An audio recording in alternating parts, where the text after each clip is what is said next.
नमस्कार साथियों।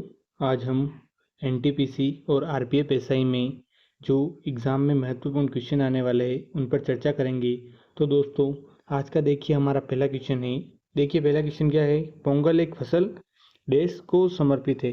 दोस्तों, पोंगल एक फसल उत्सव किसको समर्पित है? तो ऑप्शन है देवी सरस्वती को, ऑप्शन बी है अग्नि देवता को, ऑप्शन सी है देवी गंगा को, ऑप्शन डी है सूर्यदेव। तो दोस्तों, इसका करेक्ट आंसर क्या होगा? जल्दी से कमेंट बॉक्स में करेक्ट आंसर दीजिए कि क्वेश्चन नंबर 1 का करेक्ट आंसर क्या होगा। तो दोस्तों, इसका करेक्ट आंसर क्या हो जाएगा? इसका correct answer option number D हो जाएगा। क्या होगा दोस्तों? Option number D, Suryadev. दोस्तों, यह त्योहार तमिल समुदाय द्वारा मनाया जाता है। किसके द्वारा? तमिल समुदाय द्वारा मनाया जाता है। तमिल, सही लिख देते हैं इसको, तमिल समुदाय द्वारा मनाया जाता है। कौन सा त्योहार? पोंगल फसल त्योहार। यह त्योहार हर वर्ष 14-15 जनवरी को मनाया जाता है। 14-15 जनवरी को प्रति वर्ष। तो दोस्तों, आपके कितने क्वेश्चन कंप्लीट हो गए? 3 क्वेश्चन। एक क्वेश्चन से कितने क्वेश्चन कंप्लीट हो गए दोस्तों? 3।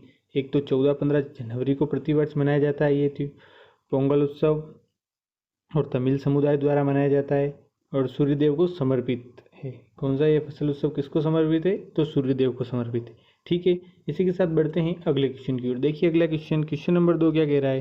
क्वेश्चन नंबर 2 की बात करते हैं। तो बुद्ध ने अपना पहला उपदेश सारनाथ में अपने 5 शिष्यों को दिया, जिसे देश कहा जाता है। दोस्तों, बुद्ध ने अपना पहला उपदेश सारनाथ में अपने 5 शिष्यों को दिया, जिसे क्या कहा जाता है? तो ऑप्शन है निरंजना, ऑप्शन बी है महाविनिष्क्रमण, ऑप्शन सी है महापरिनिर्वाण, ऑप्शन डी है धर्मचक्र परिवर्तन। तो इसका करेक्ट आंसर क्या होगा? जल्दी से कमेंट बॉक्स में अपना करेक्ट आंसर दीजिए कि करेक्ट आंसर क्या होगा। तो दोस्तों, इसका करेक्ट आंसर भी ऑप्शन नंबर डी हो जाएगा, धर्मचक्र प्रवर्तन। दोस्तों, ये उपदेश असला पूजा की पूर्णिमा के दिन दिया था। कब दिया था? असला पूजा की पूर्णिमा के दिन। यह उपदेश असला पूजा की पूर्णिमा के दिन दिया था, के दिन दिया। तो दोस्तों, ये बात भी आपको ध्यान रखनी है। ठीक है, इसी के साथ बढ़ते हैं अगले क्वेश्चन की ओर। देखिए अगला क्वेश्चन, क्वेश्चन नंबर 3 क्या कह रहा है? बोडो भाषा मुख्य रूप से भारत के निम्नलिखित में से किस राज्य में बोली जाती है? दोस्तों, बोडो भाषा मुख्य रूप से भारत के निम्नलिखित में से किस राज्य में बोली जाती है? तो option A Assam, option B है झारखंड, ऑप्शन सी है हिमाचल प्रदेश, ऑप्शन डी है कर्नाटक। दोस्तों, किस में बोली जाती है बोडो भाषा? तो इसका करेक्ट आंसर क्या हो जाएगा? तो इसका correct answer option number A हो जाएगा। कहाँ बोली जाती है दोस्तों? असम में। दोस्तों, भारत की उन 22 अनुसूचित भाषाओं में से यह एक है जिन्हें विशेष संवैधानिक दर्जा दिया गया। दोस्तों, ये क्या है? भारत की उन 22 अनुसूचित भाषाओं में से एक है जिन्हें विशेष संवैधानिक दर्जा प्राप्त है। ठीक है, इसी के साथ बढ़ते हैं अगले क्वेश्चन की ओर। अगला question, question number 4। Question number 4 की बात करते हैं। तो देखिए, भारत में स्वर्ण का सबसे बड़ा उत्पादक राज्य कौन सा है? दोस्तों, भारत में स्वर्ण का सबसे बड़ा उत्पादक राज्य कौन सा है? तो ऑप्शन है छत्तीसगढ़, ऑप्शन बी है तेलंगाना, ऑप्शन सी है कर्नाटक, ऑप्शन डी है झारखंड। तो दोस्तों, इसका करेक्ट आंसर क्या होगा? इसका correct answer option number C हो जाएगा। क्या होगा दोस्तों? Option number C, Karnataka. इसे सोने की भूमि के नाम से भी जाना जाता है। दोस्तों, क्या जाना जाता है इसे? सोने की भूमि के नाम से जाना जाता है, कि भूमि के नाम से जाना जाता है। ये बात आपको ध्यान रखनी है। और दोस्तों, भारत की सबसे बड़ी गोल्ड माइन भी यही है, कर्नाटक में। क्या है दोस्तों? तो भारत की सबसे बड़ी गोल्ड माइन कहाँ है? तो कर्नाटक में है। ये बात आपको अच्छे से ध्यान रखनी है, भारत की सबसे बड़ी गोल्ड माइन कर्नाटक में है। ठीक है, इसी के साथ बढ़ते हैं अगले क्वेश्चन की ओर। देखिए अगला question, question number 5। Question number 5 क्या कर रहा है? वायुमंडल में निम्नलिखित परतों में से किस में रेडियो संचार संभव है? किस में रेडियो संचार संभव है? तो देखिए, ऑप्शन है सौर मंडल, ऑप्शन बी है थर्मोस्फेयर, ऑप्शन सी है आयन मंडल, ऑप्शन सी है समताप मंडल। तो दोस्तों, इसका करेक्ट आंसर क्या होगा? क्वेश्चन नंबर 5 का करेक्ट आंसर क्या हो जाएगा? तो इसका correct answer option number C होगा। क्या होगा दोस्तों? आयन मंडल। क्या हो जाएगा? रेडियो संचार संभव कहाँ पे है? तो आयन मंडल परत में है। ठीक है, इसी के साथ बढ़ते हैं अगले क्वेश्चन की ओर। देखिए अगला क्वेश्चन क्या कह रहा है? तो अगला क्वेश्चन, क्वेश्चन नंबर 6 की बात करते हैं। क्वेश्चन नंबर 6 कह रहा है, कि आपातकाल की स्थिति में इंदिरा गांधी ने कौन सा संविधान संशोधन लागू किया था। तो दोस्तों आपातकाल की स्थिति में इंदिरा गांधी ने कौन सा संविधान संशोधन लागू किया, तो देखिए ऑप्शन ए 40वां संविधान संशोधन, ऑप्शन बी है 42वां संविधान संशोधन, ऑप्शन सी है 22वां संविधान संशोधन, ऑप्शन डी है इनमें से कोई नहीं। तो दोस्तों कौन सा संविधान संशोधन लागू किया था, इन ऑप्शन के अनुसार बताना है दोस्तों। संविधान संशोधन तो उन्होंने 3 लागू किए थे, पर इसमें जो ऑप्शन है वो ऑप्शन नंबर बी हो जाएगा। क्या करेक्ट आंसर क्या होगा, ऑप्शन नंबर बी 42वां संविधान संशोधन। दोस्तों 38वां और 39वां संविधान संशोधन भी आपातकाल की स्थिति में लागू किया था। किसने किया था, तो ध्यान रखिएगा इंदिरा गांधी ने ही किया था। ठीक है, इसी के साथ बढ़ते हैं अगले क्वेश्चन की ओर। देखिए अगला क्वेश्चन क्या है, क्वेश्चन नंबर 7, किस सन में दिल्ली भारत की राजधानी बनी। तो दोस्तों किस सन में दिल्ली भारत की राजधानी बनी, तो ऑप्शन ए है 1920, ऑप्शन बी है 1931, ऑप्शन सी है 1911 और ऑप्शन डी है इनमें से कोई नहीं। तो करेक्ट आंसर क्या होगा इसका correct answer option number B हो जाएगा। कब बनी दोस्तों, 1931 में। अगर आपको डेट पूछ ले तो डेट भी ध्यान रखना है, 13 फरवरी 1931। क्या है दोस्तों, 13 फरवरी 1931 दिल्ली भारत की राजधानी बनी थी 1931 में, 13 फरवरी 1931 को। दोस्तों 12 दिसंबर 1911 को दिल्ली दरबार में भारत के तत्कालीन सम्राट जॉर्ज पंचम ने घोषणा की थी कि भारत की राजधानी कोलकाता से दिल्ली स्थानांतरित की जाए। किसने की थी, सम्राट जॉर्ज पंचम ने। कब की थी, दिल्ली दरबार में 12 दिसंबर 1911 को की थी कि कोलकाता से दिल्ली स्थानांतरित की जाए राजधानी। ठीक है, तो ये बात भी आपको ध्यान रखनी है, अगर नहीं पता है तो बहुत महत्वपूर्ण बात है। ठीक है, इसी के साथ बढ़ते हैं अगले क्वेश्चन की ओर। अगला क्वेश्चन क्या है अपना, क्वेश्चन नंबर 8। क्वेश्चन नंबर 8 की बात करते हैं दोस्तों। तो देखिए क्वेश्चन नंबर 8 क्या कह रहा है, ओजोन परत को क्या नष्ट करता है। दोस्तों ओजोन परत को क्या नष्ट करता है, तो ऑप्शन है सिलिकॉन, ऑप्शन बी है क्लोरीन, ऑप्शन सी है सल्फर, ऑप्शन डी है कार्बन। तो ओजोन परत को क्या नष्ट करता है दोस्तों, तो करेक्ट आंसर क्या हो जाएगा इसका correct answer option number B हो जाएगा। क्या होगा दोस्तों, ऑप्शन नंबर बी क्लोरीन। दोस्तों क्लोरीन ना आए तो हाइड्रोजन और नाइट्रोजन ऑक्साइड भी ओजोन परत को नष्ट करता है। ठीक है, इसी के साथ बढ़ते हैं अगले क्वेश्चन की ओर। अगला क्वेश्चन नंबर 9 क्या कह रहा है, क्वेश्चन नंबर 9 की बात करते हैं। तो क्वेश्चन नंबर 9 देखिए, दबाव को किसके संदर्भ में मापा जाता है। तो दोस्तों दबाव को किसके संदर्भ में मापा जाता है, तो ऑप्शन ए बल और दूरी, ऑप्शन बी है बल और क्षेत्र, ऑप्शन सी है द्रव्यमान और घनत्व, ऑप्शन डी है इनमें से कोई नहीं। तो करेक्ट आंसर क्या होगा दोस्तों, किसके संदर्भ में दबाव को किसके संदर्भ में मापा जाता है, तो इसका correct answer option number B हो जाएगा। क्या होगा दोस्तों, ऑप्शन नंबर बी बल और क्षेत्र के संदर्भ में मापा जाता है। दबाव को बल और क्षेत्र के संदर्भ में मापा जाता है। ठीक है, इसी के साथ बढ़ते हैं अगले क्वेश्चन की ओर। देखिए अगला क्वेश्चन नंबर 10 क्या कह रहा है। तो दोस्तों क्वेश्चन नंबर 10 की बात करते हैं कि आज़ाद हिंद फौज की स्थापना कहाँ हुई थी। तो देखिए आज़ाद हिंद फौज की स्थापना कहाँ हुई थी, तो ऑप्शन ए जापान में, ऑप्शन बी है सिंगापुर में, ऑप्शन सी है बर्मा में, ऑप्शन डी है जैसलमेर में। दोस्तों इस क्वेश्चन से आपके 3 क्वेश्चन तैयार होंगे। कैसे होंगे वो भी मैं बताता हूँ कि आज़ाद हिंद फौज की स्थापना कहाँ हुई थी, कब हुई थी और किसने की थी। ये 3 क्वेश्चन तैयार हो रहे हैं, बहुत महत्वपूर्ण क्वेश्चन है, आने वाले एग्जाम में जरूर क्वेश्चन मिलेगा आपको, 100% श्योर है। तो देखिए आज़ाद हिंद फौज की स्थापना कहाँ हुई थी, तो करेक्ट आंसर क्या हो जाएगा, ऑप्शन नंबर बी हो जाएगा। क्या होगा दोस्तों, ऑप्शन नंबर बी सिंगापुर में। कहाँ हुई थी, सिंगापुर में। अब कब हुई थी, तो 12 अक्टूबर 1943 में। कब हुई थी, 12 अक्टूबर 1943 को। किसने की थी, तो सुभाष चंद्र बोस ने।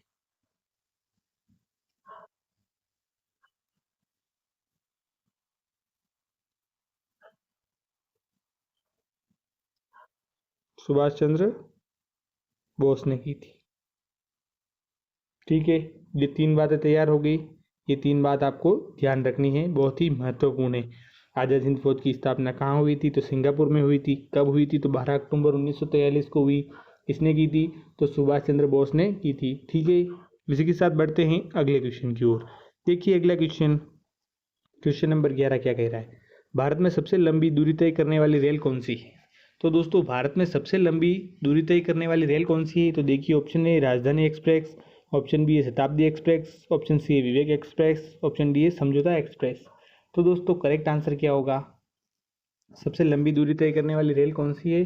तो ऑप्शन नंबर सी हो जाएगा। क्या होगा दोस्तों? विवेक एक्सप्रेस हो जाएगा। दोस्तों विवेक एक्सप्रेस ये ट्रेन असम के डिब्रूगढ़ से तमिलनाडु के कन्याकुमारी तक चलती है। कहाँ चलती है दोस्तों? असम के डिब्रूगढ़ से तमिलनाडु के कन्याकुमारी तक चलती है ये विवेक एक्सप्रेस। दोस्तों ये 8 राज्यों से होकर गुजरती है। कितने राज्यों से होकर गुजरती है? तो 8 राज्यों से होकर गुजरती है। 8 राज्यों से होकर गुजरती है।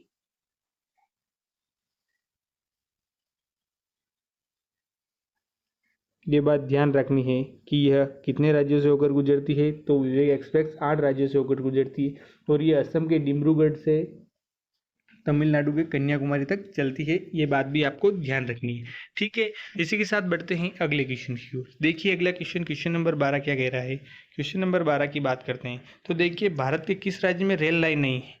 क्वेश्चन क्या कह रहा है कि भारत के किस राज्य में रेल लाइन नहीं है? तो देखिए ऑप्शन ए है मेघालय, ऑप्शन बी है तेलंगाना, ऑप्शन सी है उड़ीसा, ऑप्शन डी है सिक्किम। तो दोस्तों भारत के किस राज्य में रेल लाइन नहीं है? तो उसका करेक्ट आंसर क्या होगा? जल्दी से कमेंट बॉक्स में करेक्ट आंसर दीजिए। दोस्तों इसका correct answer option number D हो जाएगा। क्या होगा दोस्तों? Option number D Sikkim.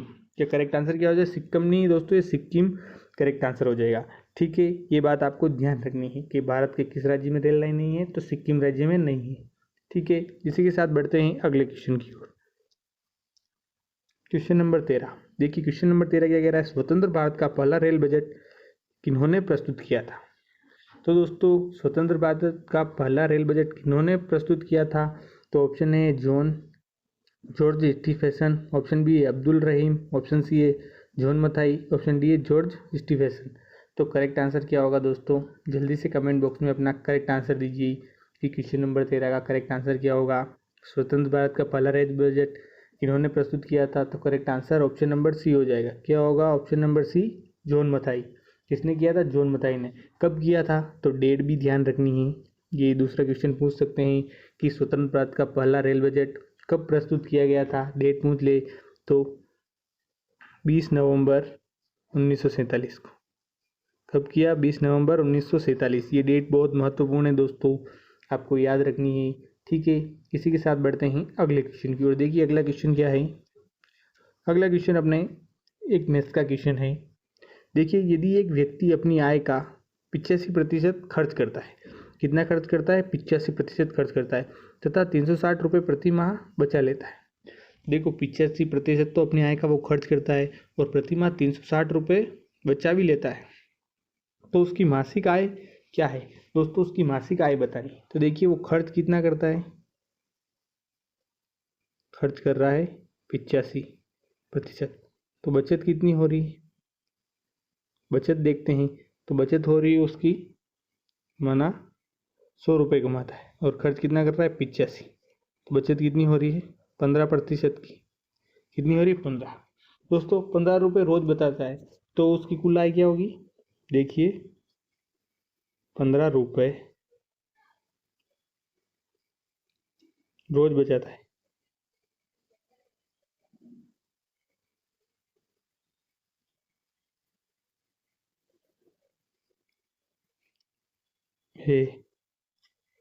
तो कुल आय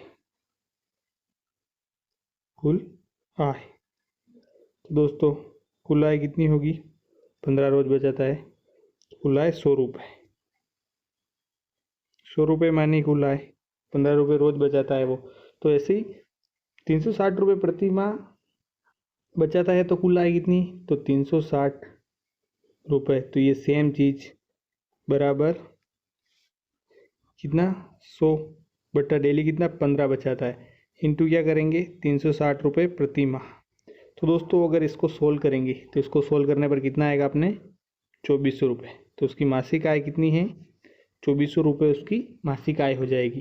तो 2400 रुपये कौन से ऑप्शन नंबर में है? तो ऑप्शन नंबर ए। तो करेक्ट आंसर क्या होगा इसका? Option number A correct answer हो जाएगा, ठीक है।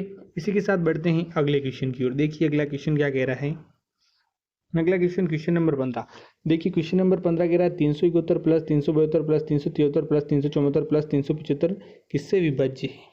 तो दोस्तों अपने को बताना है कि ये किससे विभाज्य है। तो देखिए अब सबसे पहले तो 371 अपन लिख देते हैं, ये 371। अब इसमें से कॉमन क्या क्या आ रहा है, तो अपन कॉमन देख लेते हैं दोस्तों। तो देखिए कॉमन क्या आ रहा है, सबसे पहले एक कॉमन है, फिर तीन, तीन जोड़ेंगे। देखिए 371, 371 ये हो गया, प्लस 371 में तीन जोड़ेंगे तो 374, ऐसे जोड़ते जाएंगे तो प्लस कितना हो रहा है, 3 का स्क्वायर, प्लस 3 का क्यूब करेंगे, प्लस 3 के पावर 4 करेंगे।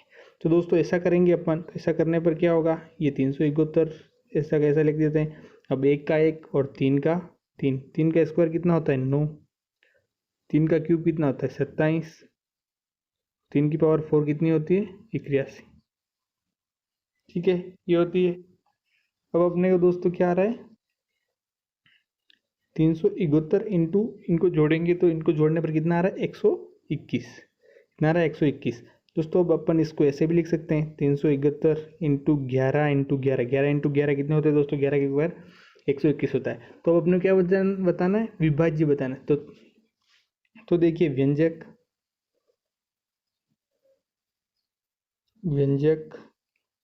371 इंटू 11 इंटू 11 का गुणनखंड क्या होगा, गुणनखंड कितने होंगे 11 है, गुणनखंड क्या है 11 है। तो यह विभाज्य, तो 11 से विभाज्य है दोस्तों। ये पूरा किससे विभाजित है, तो यह 11 से विभाज्य है, ये बात आपको ध्यान रखनी है। तो ऑप्शन नंबर कौन सा सही होगा, किससे विभाजित है, तो option number B correct answer होगा। किससे विभाजित है, तो 11 से विभाजित है। ठीक है, इसी के साथ बढ़ते हैं अगले क्वेश्चन की ओर। देखिए अगला क्वेश्चन क्या कह रहा है, क्वेश्चन नंबर 16, अव्यवस्थित अक्षरों को पुनर्व्यवस्थित करके एक सार्थक अंग्रेजी शब्द बनाइए और उनका चयन कीजिए जो अन्य से भिन्न है।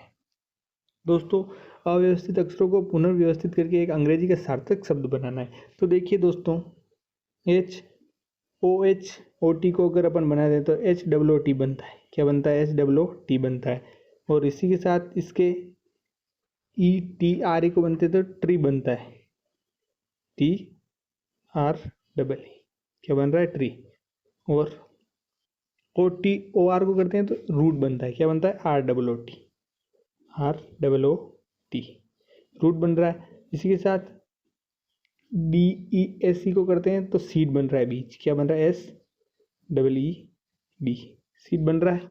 अब देखिए ये तीनों तो मैच हो रहे हैं आपस में, एक दूसरे से संबंधित है, ये सभी एक दूसरे से संबंधित है। ये होठ का अर्थ रोना या संगीत में ध्वनि होता है, क्या होता है, तो इनमें से डिफरेंस कौन सा है, तो ऑप्शन नंबर ए इनमें से डिफरेंस है, तो अन्य से भिन्न है ये, मतलब ऑप्शन नंबर ए भिन्न है और बी सी और डी आपस में एक दूसरे से संबंधित है। तो दोस्तों ये तीनों तो सही हो जाएंगे, ये ऑप्शन नंबर ए अलग डिफरेंस हो जाएगा, तो करेक्ट आंसर क्या होगा, ऑप्शन नंबर ए सही हो जाएगा। ठीक है, इसी के साथ बढ़ते हैं अगले क्वेश्चन की ओर। देखिए अगला क्वेश्चन क्या कह रहा है, अगला क्वेश्चन नंबर 17, क्वेश्चन नंबर 17 की बात करते हैं तो क्या पूछ रहा है, दिए गए विकल्पों में से वह विकल्प चुनिए जो एक असंगत शब्द संख्या अक्षर युग्म है। तो दोस्तों इनमें से असंगत शब्द चुनना है। तो देखिए 863, 345, 733, 601, 463, 409। दोस्तों ये चार विकल्प दिए हैं, इनमें से कौन सा विकल्प सही होगा अपने को वो बताना है। तो दोस्तों अपन क्या दिमाग लगाएं, पहले देखिए 863 लिखते हैं, 863। दोस्तों अगर 863 को अपन अलग अलग करके जोड़ लें, 8 + 6 + 3 करते हैं तो दोस्तों कितना आता है 17 आ रहा है। चलो ठीक है, अब क्या करें, अब 345 को जोड़ते हैं अलग अलग, तो 3 + 4 + 5, ये कितना आ रहा है 9 और 3 12, कितना आ रहा है 12 आ रहा है। देखिए फिर अब यहाँ लिख देते हैं 733, क्या है 733। अब 733 को डायरेक्ट जोड़ दे, 7 और 3 कितने होते हैं 10, 10 और 3 कितने होते हैं ये 13, जोड़ने पर 13। अब 601 को जोड़ते हैं, 601 को जोड़ते हैं तो कितने होंगे 7। इसी प्रकार 463 को जोड़ें, तो 463 को जोड़ेंगे, तो 463 को जोड़ने पर कितना आ रहा है 13। और 409 को जोड़ते हैं, 409, 409 को जोड़ेंगे तो 409 को जोड़ने पर कितना होते हैं, 409 को जोड़ने पर 13 आते हैं, फिर से कितने आते हैं, 13 आ जाते हैं। तो दोस्तों अब इनमें से क्या असंगत शब्द बताना है। तो दोस्तों देखिए 17, 13, 7, 13, 13। तो दोस्तों आपको नज़र आ रहा होगा कि इनमें से 17, 7, 13, 13 ये क्या है, अभाज्य संख्या है। और अब अभाज्य संख्या, और क्या 12 क्या नहीं है, 12 अभाज्य संख्या नहीं है, अभाज्य संख्या नहीं है, अभाज्य संख्या नहीं है। कौन सी नहीं है, 12 नहीं है। और बाकी ये सारी क्या है, अभाज्य संख्या है। तो अपना करेक्ट आंसर कौन सा हो जाएगा, 345। 345 कौन से ऑप्शन नंबर में है, तो विकल्प बी में। तो ऑप्शन नंबर बी, विकल्प बी अपना करेक्ट आंसर हो जाएगा। ठीक है, इसी के साथ बढ़ते हैं अगले क्वेश्चन की ओर। देखिए अगला क्वेश्चन क्या कह रहा है। तो देखिए अगला क्वेश्चन नंबर 18 क्या कह रहा है। क्वेश्चन नंबर 18 की बात करें, दिए गए विकल्पों में से वह विकल्प चुनिए जो एक असंगत संख्या अक्षर युग्म है। तो दोस्तों क्वेश्चन नंबर 18 क्या कह रहा है, असंगत सब संख्या अक्षर युग्म बताना है। तो देखिए संख्या क्या दी हुई, 13, 15, 27, 34, 37, 39। दोस्तों जो पिछला क्वेश्चन था सेम वैसा ही क्वेश्चन है। तो जल्दी से कमेंट बॉक्स में आप आंसर दे दीजिए कि इस क्वेश्चन का करेक्ट आंसर क्या होगा। दोस्तों अगर ये क्वेश्चन अगर आपने आंसर नहीं दिया तो आप तैयारी करना प्लीज़ छोड़ दीजिएगा, क्योंकि इतना ईजी रीजनिंग का क्वेश्चन आज दिन तक नहीं आया होगा और बहुत ही ईजी क्वेश्चन है। अगर आपने तैयारी की है तो आप आसानी से ये क्वेश्चन का आंसर बता देंगे। तो जल्दी से कमेंट बॉक्स में अपना आंसर दीजिए कि क्वेश्चन नंबर 18 का करेक्ट आंसर क्या होगा। तो दोस्तों देखिए इसका करेक्ट आंसर क्या हो जाएगा, इसका करेक्ट आंसर ऑप्शन नंबर 34 होगा। क्यों होगा कि दोस्तों आप देखिए इस 34 को छोड़कर ये जो सभी दूसरी संख्याएं हैं, ये दूसरी संख्याएं सभी क्या है, विषम संख्या है। कौन सी है, विषम संख्या है। और ये 34 क्या है, सम संख्या है।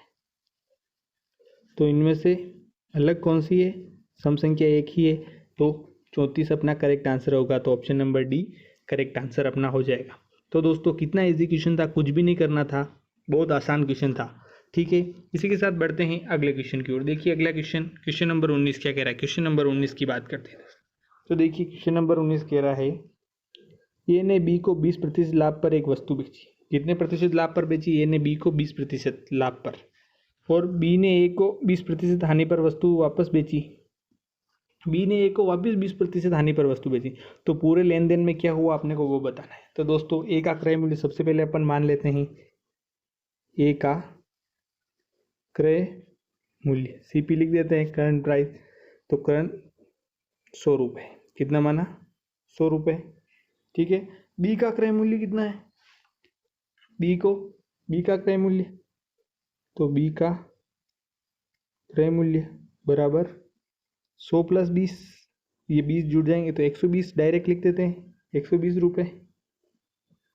अब बी की सेलिंग प्राइस, तो बी की सेलिंग प्राइस बतानी है। तो बी का सेलिंग प्राइस क्या है, तो बी की सेलिंग प्राइस कितनी है दोस्तों, तो बी की सेलिंग प्राइस 120 इंटू ए को कितनी हानि हुई, 80 इंटू 80/100, 80/100। 1 0 से 1 0, 1 0 से 1 0 गया तो कितने होंगे दोस्तों, 12 × 8 96 रुपये।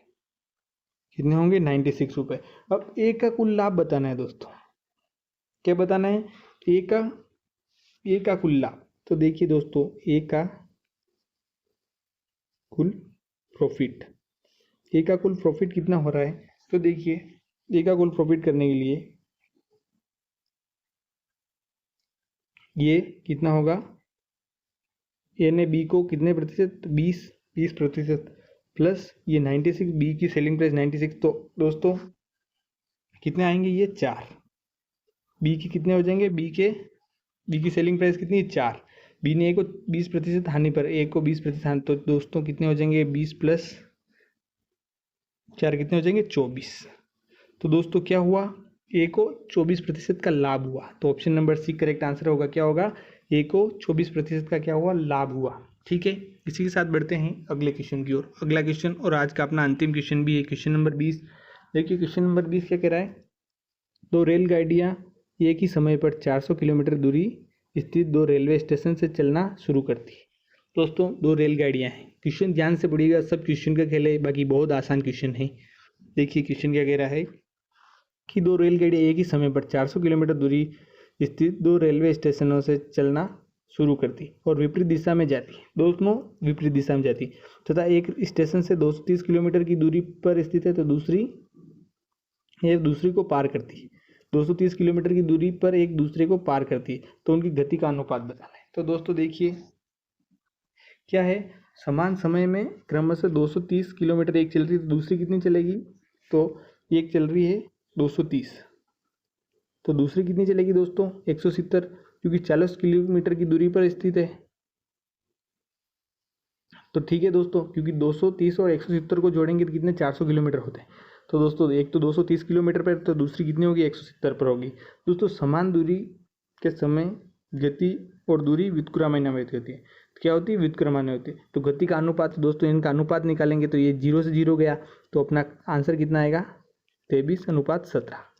तो 23:17 कौन से ऑप्शन नंबर में है, तो ऑप्शन नंबर बी में। तो दोस्तों कितना आसान क्वेश्चन था, कुछ भी नहीं करना था और बहुत शानदार वाला क्वेश्चन था, हल्का सा दिमाग दौड़ाना था। 230 किलोमीटर दूरी दी है तो टोटल दूरी कितनी 400 किलोमीटर स्थित दूरी बताइए दो रेलवे स्टेशनों से, तो एक में 230 दी तो बच्ची कितनी 170, टोटल 40 करनी है। और दोनों के समान दूरी के समय एक गति और दूरी का व्युत्क्रमानुपाती होती है। क्या होती है, समान समय के लिए गति और दूरी व्युत्क्रमानुपाती होती है। तो गति का अनुपात क्या हो जाएगा 230 अनुपात 170, एक 0 से 0 घटाया 23:17। ऑप्शन नंबर बी में दे रखा है, तो करेक्ट आंसर क्या होगा ऑप्शन नंबर बी। मिलते हैं दोस्तों इसी प्रकार नेक्स्ट क्वेश्चन की सीरीज में, तब तक के लिए धन्यवाद।